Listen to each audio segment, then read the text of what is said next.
The administration is still their paid liar, their spokesperson, picture behind. He's still making up things about what happens and calling this local rogue. Well, that was Congressman Issa on CNN's State of the Union this weekend, referring to the White House press secretary, Jay Carney, and the idea that the targeting of conservative groups and others by the IRS was the doing of so-called rogue agents, a couple of rogue agents out of the Cincinnati office of the IRS.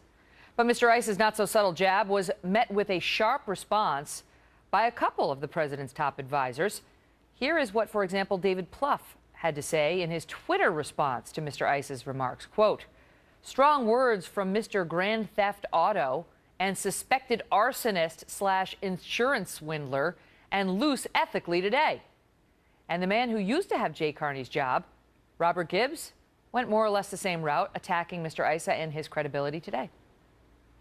Can I tell you, first of all, Issa should call Jay Carney and apologize this morning. And then he's saying, as the investigator, I know where I want to get. Now I'm just getting around to proving it. I mean, it's a stunning thing. It's why 5 people in this town take Issa seriously. The notion that he's in charge of, quote, government oversight might now be the biggest joke in all of Washington.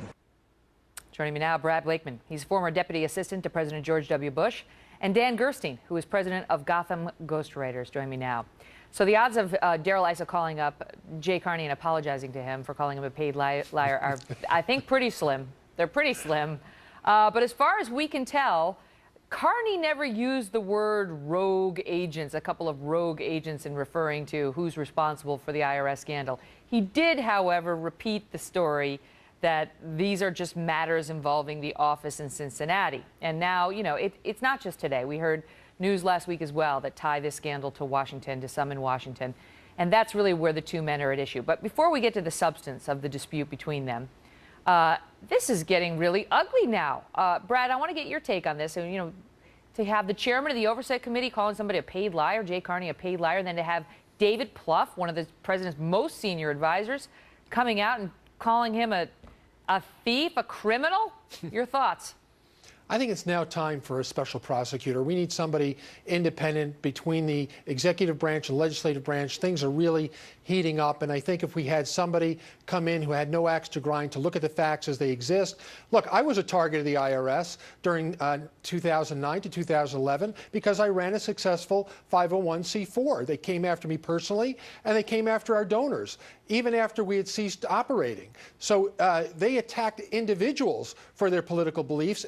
In light of the fact that they've attacked individuals, this is a new twist to them attacking groups seeking 501c4 status. So something is terribly wrong. We know that it's wrong because they admitted to wrongdoing, the IRS. The question is now, Megyn, as a lawyer, you know intent. Did they intend to do this for political targeting? That has yet to be fully flushed out, and also was Washington directing it? We know 2 U.S. senators wrote letters asking for the IRS to target these groups.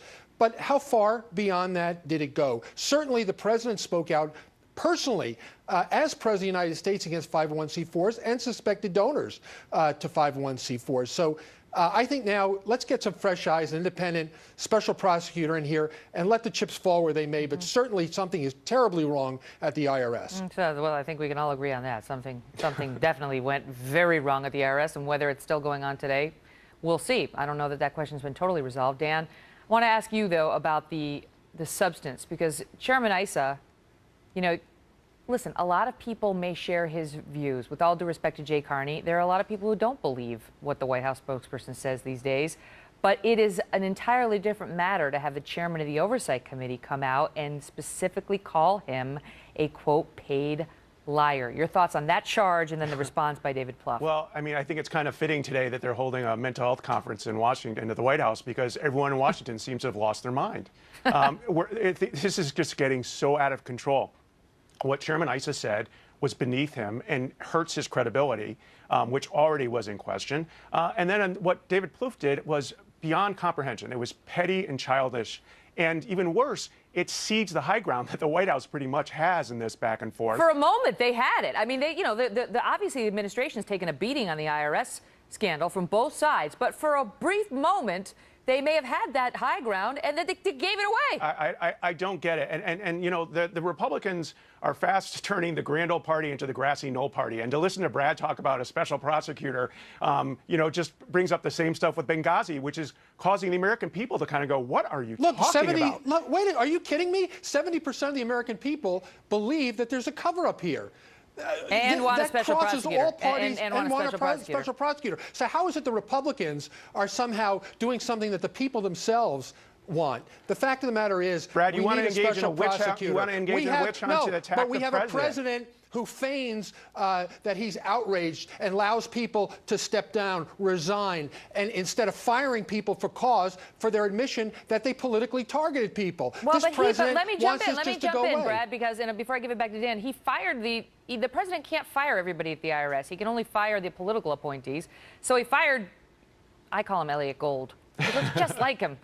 Stephen Miller, right? He fired him. And then the second guy beneath him, he went to. And that's it so far. But what more can the president do in terms of firings at the IRS? The bureaucrats within the IRS can fire people for cause.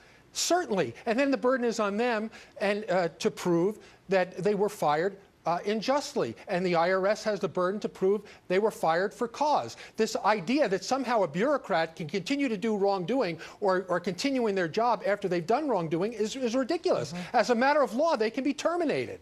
Brad, but I got to tell you, ahead, to Dan. listen to the conservatives talk, first about Benghazi, but then about this, it just seems a complete part of a pattern to try and attack and destroy the president and not to actually deal with wrongdoing. There are things going but there's wrong. no evidence. But there's no evidence that the president Because you did thwarted the anything ability wrong. to get the evidence. That's called a cover-up. Well, let me That's jump in here. Let me exactly jump in here. what Let me makes jump you in have here. a cover-up. Dan, but here's the question, because today there does not appear to be evidence linking it directly to the president, certainly not the IRS scandal, other than anecdotal or, you know, inferences that people are making.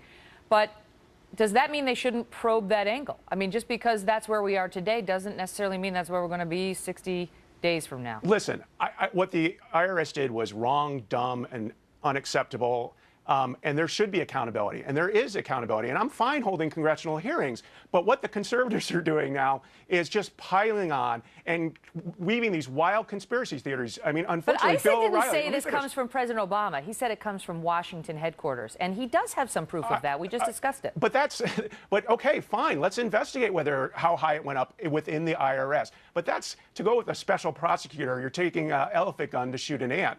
And it's just a classic overreaction. Look, if the president was open and transparent, Dan, he could solve this in 2 seconds. On Benghazi, why don't you release your schedule, Mr. President? You told us what you were doing, tick-tock in chapter and verse when you got Osama, but somehow But Brad, in you guys Benghazi, gotta we're listen not to yourselves entitled to talk. it. Now You're on the talking IRS, about a scandal tell about us, talking points, tell editing us talking on the points. IRS, Mr. President, why the head of the IRS was summoned to the White House over 150 times. I scheduled a president. It's beyond comprehension that an official in the IRS would come to the White House, not to speak to the president, but even those senior staff, 3 times, more or less, 150 But times. that's the fact that whole you won't problem tell with us why you were there tells me there must be something wrong. He was there to talk about the implementation of Obamacare. Nonsense. Now, if you want to attack him about that.